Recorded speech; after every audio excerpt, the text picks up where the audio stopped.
La Stamico, la compagnie nationale minière de la Tanzanie, vient d'annoncer qu'une raffinerie d'or, la plus grande du pays, vient d'être mise en opération. En réalité, cette mine a une capacité de 480 kg d'or par jour avec un degré de pureté de 99,99%. Donc, la Stamico, dont le rôle est de gérer les intérêts de l'État dans le secteur aurifère, car comme vous le savez, la Tanzanie est le 6e producteur d'or en Afrique et bien après les grands producteurs que sont d'abord le Ghana, premier producteur africain, l'Afrique du Sud, le Soudan, 3e producteur, le Mali, 4e producteur et le Burkina, 5e producteur. Donc dans cela, l'Afrique de l'Ouest contient 3 pays parmi les 5 plus gros producteurs africains. Et comme vous le savez aussi, l'Afrique de l'Ouest est la zone aurifère la plus riche au monde après l'Australie et le Canada.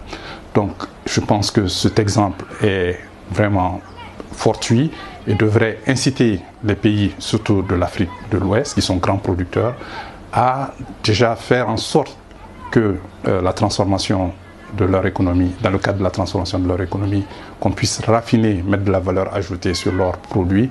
Et aussi, cela va permettre non seulement de faire augmenter la contribution de l'or dans l'économie, mais aussi capter ce qui est l'or qui est produit par les petits producteurs et les mines artisanales, en plus des compagnies industrielles minières. Donc je pense que nous devons quand même émuler l'effort de ce qui a été fait en Tanzanie, qui est en réalité une joint venture. L'État tanzanien détient 25% des actions et des investisseurs étrangers 75% des actions. Un récent rapport de la Banque mondiale, actuellement publié le mercredi 12 mai, vient de mettre en exergue l'importance des envois des fonds par la diaspora dans le monde entier. Et pour ce qui concerne les pays à revenus intermédiaires et les pays à faible revenu, nous pouvons constater que dans le monde, environ 548 milliards de dollars ont été envoyés par la diaspora dans le monde. Et ça, c'était en 2019. Et en 2020, ce chiffre s'élevait à 540 milliards. De ce fait, en réalité, les experts avaient prévu qu'il y aurait une contraction des envois de ces fonds. Mais malheureusement, fort heureusement, cela ne s'est pas révélé exact. Donc, les envois ont été constants au niveau du monde entier.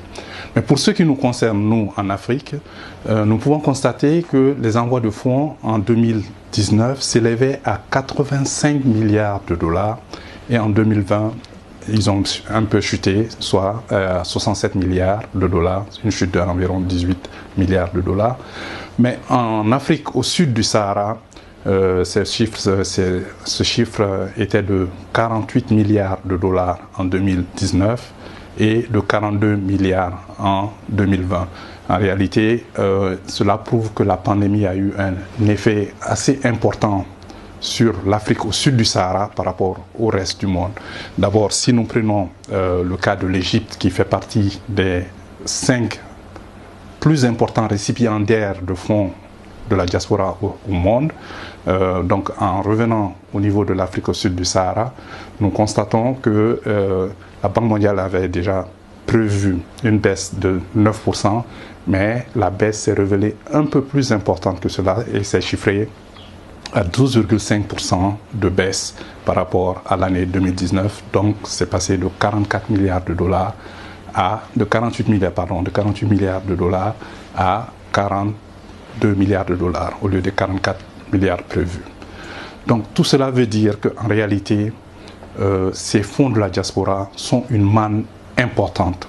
Et d'ailleurs, si l'on prend les chiffres de la Banque mondiale, en excluant la Chine, les chiffres de la manne de la diaspora sont plus importants que les flux financiers, tous les flux financiers réunis, c'est-à-dire les investissements directs étrangers, et aussi l'aide au développement. À mon avis, cette diaspora africaine qui se chiffre à environ une 50aine de millions de personnes doit être sérieusement étudiée et aussi insérée pour son apport dans l'économie, dans nos économies nationales, notamment dans le cadre du financement du développement du secteur financier, mais aussi dans le cadre du financement des infrastructures, que ce soit sociales ou économiques.